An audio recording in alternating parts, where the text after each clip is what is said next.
Почитувани гледачи, во ова информативно издание на телевизија Нова, гостин во студиото на телевизија Нова е аналитичарот Никола Србов.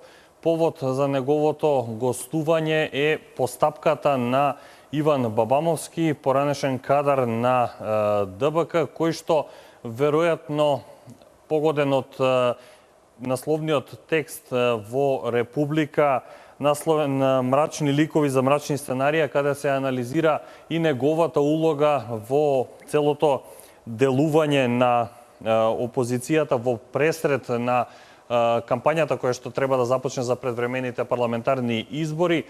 Србов анализира и вели дека Зоран Заев оваа кампања се потпира на старите кадри од службата за државна безбедност и поранешни шефови на ДБК. Во него се споменува и Бабамовски, а Бабамовски денеска упаднал во просториите на Република со директна закана на адреса на Србов, барем по она што се пренесува со зборовите, цитирам: "По изборите на 12 декември, кажете му на Србов дека ќе заврши на Дрисла."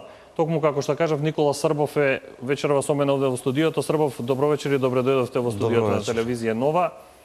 Разговаравме и пред почетокот на разговорот, сте добивали и предходно закани, меѓутоа не од ваков тип. Што мислите дека стои во позадина на заканата која што упатува Бабамовски и дали овој случај го пријавивте и во полиција? Видете, до сега сум добивал закани, дали од по-анонимни повици на телефон или по СМС или по социјалните мрежи, но сето тоа било во некои граници на некоја, нели, да кажеме, нормала, или сум предизвикал со нешто реакција кај некои луѓе. Но во овој случај Бабамовски, со неговото влетување во редакцијата на медиумот, на неделникот Република, и непосредно праќање порака преку друг човек дека после изборите ќе ме нашле, нели, на Дрисла, тоа е, значи, моја ликвидација, закана по живот, е каде посериозна закана од овие што ги зборувам предходниве. Исто така добивав закани кога беше случајот со министерот Диме Спасов, кога излегов на телевизија да искоментираме за тоа кои подземни структури во Македонија всушност делуваат во политиката. Па и тие, да речам, тие закани ги ставив онака на страна. Ова е некако баш онака директна закана и јас истата се одлучив да ја пријавам во МВР. Наставното пријавам во МВР. Се надевам дека Министерството за внатрешни работи ќе превземе, ќе се заложи, нели, ќе се заложи да се реши, да се расветли овој случај, а покрај тоа Бабамовски ќе си добие и, нели, соодветна тужба. Колку ваквата постапка на Бабамовски може да се анализира во поширок политички контекст, особено имајќи го предвид вашиот став за каква тема е даден во неделникот Република, колку ваквите кадри служат за заплашување во политички цели? Видете, значи, во самата колумна, како што кажавте, наведено кои се луѓе од службата за државна безбедност му помагаат на Зоран Заев во создавање на кризата која трае веќе 2 години во Република Македонија. Бабамовски е еден од нив и тој е еден од оние кои од многу порано работи во службите за државна безбедност. Документите кои ги користев во... Нашите гледачи може да го проследат и упаѓањето на Бабамовски. Значи, да, има и видео како влегува во просторите. Документите кои се користени во самата колумна се јавно достапни информации од Комисијата за верификација на фактите, преку кој беше лустриран господинот Иван Бабамовски. Ова е решението од Комисијата за лустрација на факти, со кој е лустриран всушност господинот, и тие информации се од јавен карактер и можат да се најдат на интернет како секој. Не се ваши произволни оценки? Да, не се мои произволни оценки, туку се напишани тамо.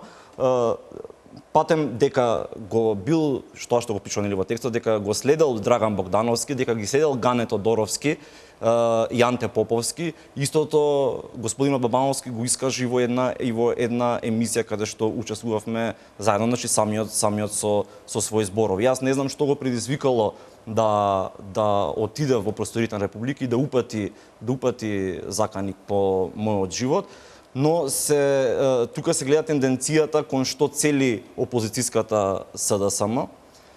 Видовме како висок функционер во владата на Република Македонија, господинот Диме Спасов, беше под закана на оружје ваден од неговото возило.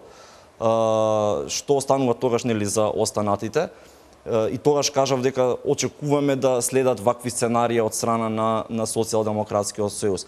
Целта е да се замолкне секој оној кој не размислува како социјалдемократите, секој оној кој има различно мислење од нив. Верувајте, кога станува збор за Македонија, која 2 години веќе ја втурнуваат вештачки во криза, нема компромиси.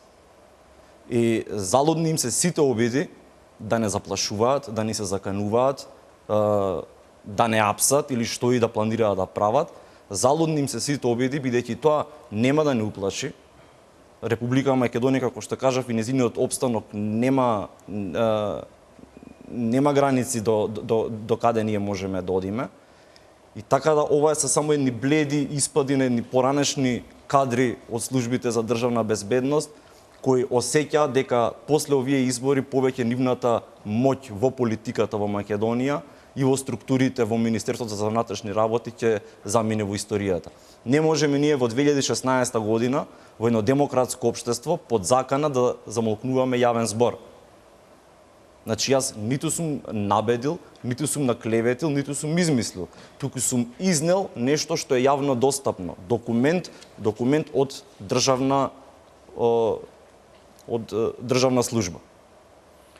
Може ли да напоменеме кои други функционери се споменати во текстот и дали некој друг реагираше на сличен начин и дали се почувствува погода? Не, во текстот се опфатени сите поранешни, како што е Слободан Богоевски, Љубомир Фрчковски, сите кои имале некакво поврзано со службите за безбедност и со Министерството за внатрешни работи, но Бабановски е единствениот кој се решил на ваков чекор директно да испрати закана по мојот живот. Сметате дека во кампањата која што треба да почне за десетина дена, ваквите кадри ќе бидат ударна тупаница на опозицијата? Веќе 2 години овие кадри се ударна тупаница на опозицијата.